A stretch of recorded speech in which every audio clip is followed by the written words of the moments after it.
Единственный в Якутии травмоцентр расположен в республиканской больнице номер 2, в котором существует 2 стационарных отделения – травматологическое и травматолого-ортопедическое, а также одно поликлиническое, известное в народе как травмпункт. В травматологическом отделении работает 18 врачей, в ортопедии 8 врачей и в травмпункте тоже около 10 врачей.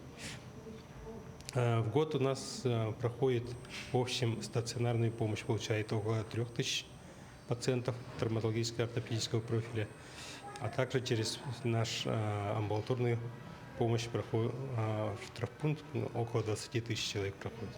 Елена Корсакова пришла в свою профессию 40 лет назад. Проработав операционной медсестрой 18 лет, Елена Анатольевна отошла от операционных дел, но не отошла от своей любимой профессии. Она продолжает помогать людям, но уже в статусе перевязочной медсестры. Работа моя заключается в том, чтобы очищать раны, накладывать стерильные повязки с различными средствами лекарственными и, соответственно, поднимать, так сказать, боевой дух пациента на выздоровление. Чем больше положительных эмоций у пациента, тем лучше идет выздоровление и быстрее. Любит свою работу и Потап Потапов. Врач-травматолог не сразу пришел в эту сферу. После окончания университета Потап Еремеевич 3 года проработал хирургом, после чего ушел в травматологию.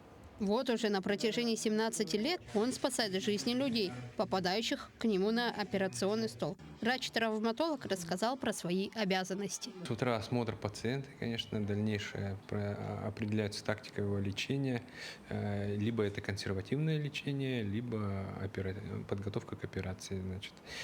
Потом подбираются металлоконструкции. На каждый перелом это определенный вид металлоконструкции, по размерам, по диаметру все это подбирается.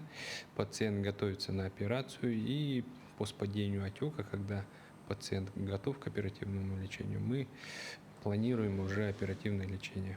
Врачи-травматологи работают круглосуточно, даже несмотря на праздничные и выходные дни. Свой профессиональный праздник они также встречают на работе, ведь они готовы оказать квалифицированную помощь в любое время. Вероника Таюрская, Нюргун Старостин, Якутск.